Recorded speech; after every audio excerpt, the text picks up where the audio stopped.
The Interstellar Academy's assessment chamber hummed with nervous energy as Professor Vexther's holographic display illuminated the darkness. Dr. Marcus Reed stood at the back of the room, watching his fellow students shift uncomfortably as the image of the Nexus beast materialized before them, a creature that had never been successfully captured in the Academy's history. The beast's hologram rotated slowly, displaying its sleek, iridescent scales and powerful frame. Its 6 eyes seemed to pierce through the darkness, even in this artificial form. Marcus noticed how his classmates' reactions varied by species. The Kravax warriors tensed their battle-hardened exoskeletons. The ethereal luminaries' bioluminescent patterns flickered with calculation, and the crystalline zenith collectively hummed in frequencies that suggested deep analysis. This year's final assessment, Professor Vexther's voice resonated through the chamber, each of his 4 arms gesturing with precise movements, will test not just your physical capabilities, but your ability to think beyond conventional military doctrine. The Nexus beast has been released into the training grounds. You have 6 hours to complete your objective. No weapons, no technology, only your minds and your natural abilities. Marcus felt the shift in the room's atmosphere. Without their usual arsenal of advanced weaponry, many of his classmates seemed lost. But where others saw limitations, he recognized opportunity. Years of studying xenobehavioral patterns had taught him that force wasn't always the answer. Sometimes, understanding was the key to success. The assessment began with a characteristic rush as students poured into the sprawling training grounds. The artificial environment was a masterpiece of bioengineering, a mixture of dense forest and rocky terrain, complete with varying atmospheric conditions that simulated the beast's natural habitat. The Kravax immediately formed hunting parties, their traditional battle formations cutting through the mist. The Luminari took to higher ground, their natural ability to manipulate light allowing them to create complex illusion traps. Marcus chose a different path. While others charged forward, he found a quiet spot near a stream, pulled out his field journal, and began observing. The Nexus beast's movements weren't random, they were responses. Each failed attempt by his classmates revealed something new about the creature's intelligence and instincts. Hours passed. The frustrated roars of Kravax warriors echoed through the training grounds as their traps failed. The Luminari's light shows grew increasingly desperate. Even the Zenith's typically unshakable confidence seemed to waver as their perfectly calculated predictions proved useless against the beast's adaptability. Marcus continued his documentation, noting how the creature appeared to anticipate standard military tactics. It wasn't just evading capture. It was learning, adapting, perhaps even playing with its would-be captors. That's when he noticed something remarkable. The beast wasn't running at random. It was circling back to specific locations, particularly areas with dense vegetation and flowing water. "You're wasting time, human," a deep voice rumbled behind him. Drax, a senior Kravax warrior, emerged from the shadows, his exoskeleton bearing fresh scratches from failed attempts at capture. "While you sit here scribbling, the beast mocks our efforts." Marcus closed his journal carefully, keeping his movements slow and deliberate. "Have you considered that maybe we're approaching this all wrong? The beast isn't our enemy, it's responding to what it perceives as threats." Drax's secondary arms flexed in irritation. "This is a combat assessment, not one of your behavior studies. The creature must be subdued." "The professor never said combat was required," Marcus pointed out, standing slowly. "He said to complete the objective. Capture doesn't necessarily mean defeat." Before Drax could respond, a flash of movement caught their attention. The Nexus beast appeared briefly at the tree line, its iridescent scales shimmering in the artificial light. But instead of charging or fleeing, it paused, its 6 eyes focusing intently on Marcus. In that moment, Marcus understood. While everyone else had been trying to prove their superiority, the beast had been evaluating them. It wasn't just a test of their abilities, it was a test of their perspective. Marcus reached into his pack and pulled out his water ration. With deliberate movements, he poured some into a shallow depression in the rock beside him. The beast's eyes tracked his movements, its head tilting slightly in curiosity. "Have you lost your mind?" Drax hissed, but Marcus held up a hand for silence. The Nexus beast took a step forward, then another. Its movements were cautious but purposeful. For the first time since the assessment began, it wasn't running away. Instead, it was choosing to approach. As the creature drew closer, Marcus could hear the collective intake of breath from hidden observers around the clearing. He maintained his position, his heart racing but his exterior calm. This wasn't about dominance or control, it was about trust. The beast reached the water, its eyes never leaving Marcus as it lowered its head to drink. In that simple act, everything changed. The assessment wasn't about capturing the beast at all. It was about understanding that sometimes the best way to reach across species barriers was to offer something as basic as respect. Word of Marcus's encounter with the Nexus beast spread quickly through the training grounds. The moment had shattered conventional wisdom about handling such creatures, but not everyone was ready to accept this new approach. Commander Alara of the Zenith delegation called an impromptu meeting of the assessment participants, her crystalline form pulsing with frequencies that betrayed her agitation. "This is not the protocol," she stated, her translated voice carrying across the gathered students. "The humans' methods risk compromising the entire assessment. We must coordinate our efforts and utilize proven capture techniques." Marcus stood at the edge of the gathering, watching as various species representatives nodded in agreement. The Kravax warriors, led by Drax, flexed their battle arms in anticipation of renewed hunting efforts. Even the typically diplomatic Luminari seemed eager to return to their traditional methods. But Marcus had seen something in the Nexus beast's eyes, an intelligence that went beyond mere animal instinct. He stepped forward, his voice calm but firm. "The proven techniques haven't worked for the past 6 attempts. Maybe that's telling us something." Commander Alara's crystalline structure shifted to a defensive formation. "Your species lacks the historical context to understand these matters, Dr. Reed. The Nexus beast represents one of the most challenging capture scenarios in known space.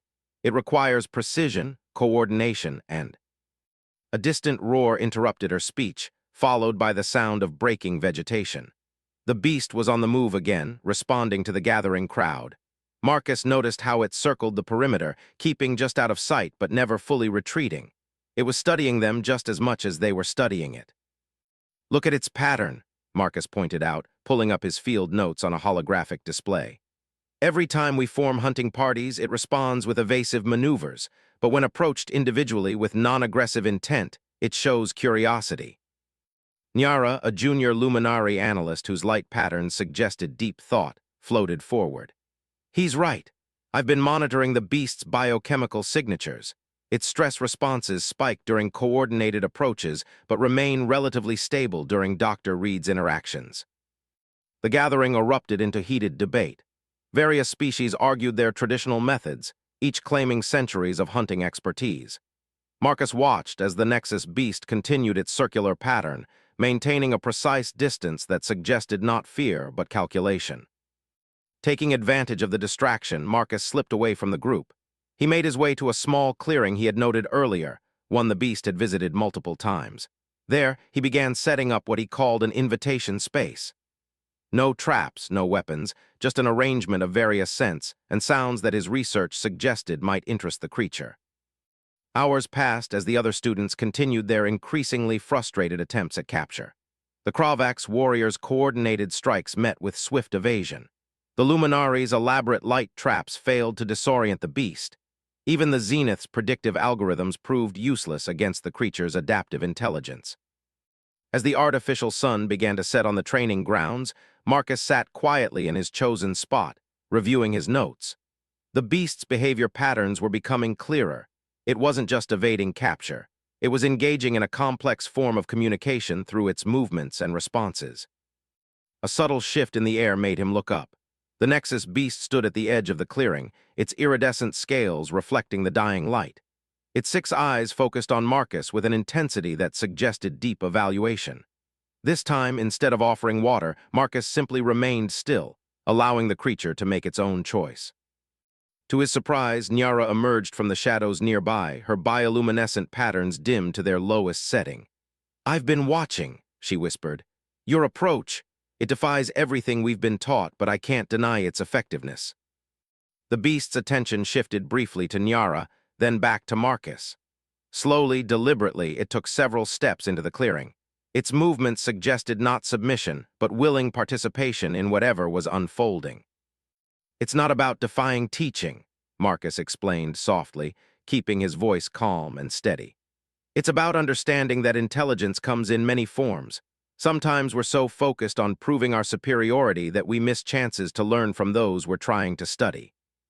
The Nexus beast moved closer, its sensory appendages extending slightly as it investigated the scents Marcus had arranged. Its behavior was no longer that of quarry-evading hunters. It was exploring, engaging, choosing to interact on its own terms. Nyara's light patterns shifted to indicate deep realization. The assessment. It's not about capture at all, is it? It's about recognition of intelligence beyond our own definitions. Before Marcus could respond, a commotion in the distance announced another approaching hunting party. The beast's posture changed immediately, its muscles tensing for escape. But instead of fleeing instantly, it looked at Marcus, as if waiting to see what he would do.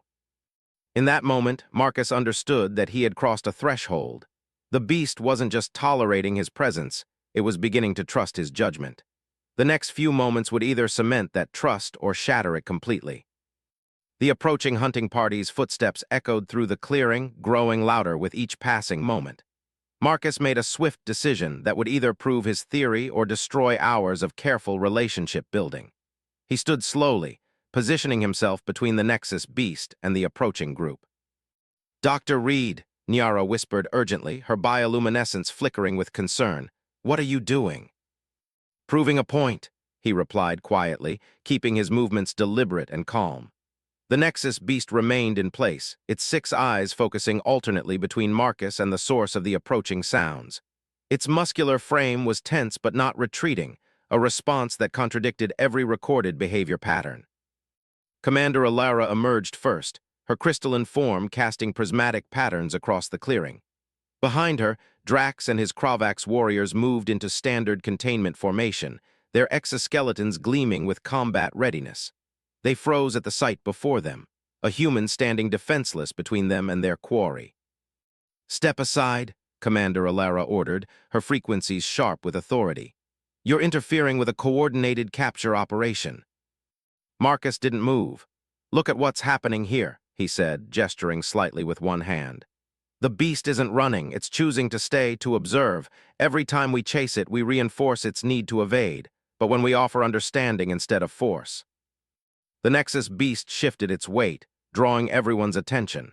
Instead of preparing to flee, it took a step closer to Marcus. Its sensory appendages extended fully, no longer displaying the defensive posture it had maintained throughout the assessment. Drax's secondary arms twitched with suppressed aggression. "This proves nothing. The creature is simply waiting for an opportunity." "No," Nyara interrupted, her patterns pulsing with revelation. "Look at its biochemical signatures." She projected a holographic display of her readings. "These aren't the markers of a cornered animal. These are indicators of active engagement, of conscious choice." The Nexus beast's behavior seemed to confirm her analysis. It maintained its position near Marcus while simultaneously keeping all 6 eyes on the gathering crowd. Its posture suggested not submission, but a form of calculated trust, a willingness to remain despite potential threats. Commander Alara's crystalline structure shifted through various analytical patterns. "Impossible. The historical data shows no precedent for this type of interaction with a Nexus beast. They are classified as non-cooperative entities." "Maybe," Marcus suggested. "That's because we never gave them a reason to cooperate. We approached them as threats to be contained rather than intelligent beings to be understood." As if responding to his words, the beast began a series of complex movements. Its iridescent scales shifted through patterns that seemed almost deliberate, creating displays that captured everyone's attention. Nyara's monitoring equipment registered spikes in neural activity. "It's communicating," she announced, her voice filled with wonder. "These patterns, they're not random, they're structured, sequential. It's trying to engage with us on its own terms." The revelation sent ripples through the gathered students. The Kravax warriors lowered their battle stances, their ingrained combat protocols conflicting with the scene before them.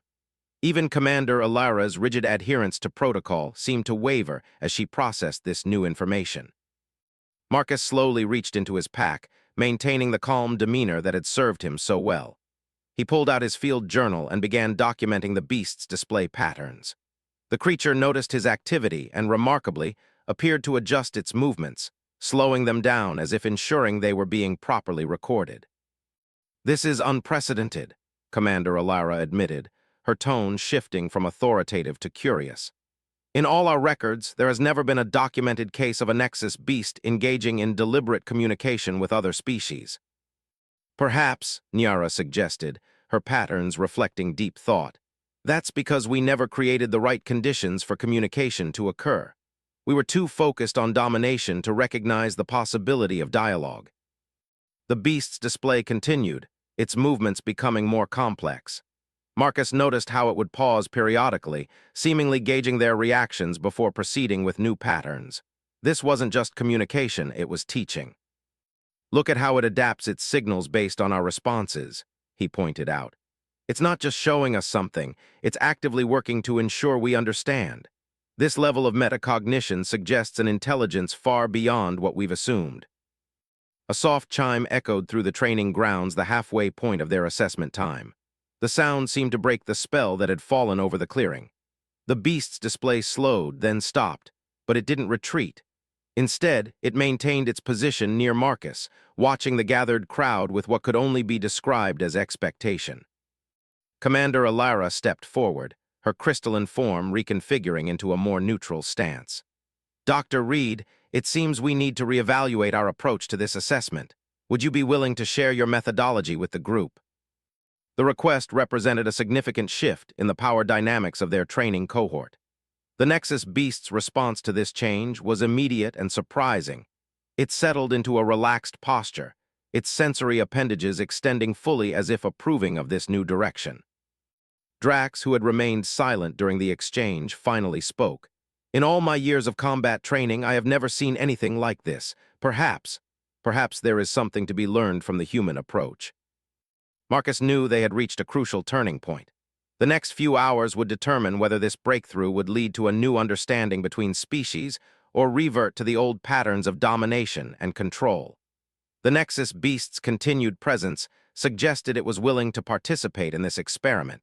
Now it was up to them to prove worthy of the trust it had shown. The symbiotic challenge. The quantum structure had transformed the Horizon Explorer into something more than a spacecraft. It was now a living laboratory of interspecies communication. Dr. Kai Rodriguez and Zara Kim stood at the epicenter of an unprecedented experiment, their consciousness intertwined with the alien intelligence in ways no human had ever experienced. It's not just about understanding, Zara explained to Commander Elena Rodriguez, her voice carrying a newfound resonance. It's about becoming. The quantum entity is showing us that communication is a multi-layered process of shared experience. The ship's interior had changed. Biological-technological interfaces pulsed with intricate patterns of light and energy. What was once a conventional research vessel now resembled a living organism, its walls shifting between solid matter and translucent energy fields. The shared dilemma. A holographic projection materialized, revealing a complex problem that transcended individual species' capabilities.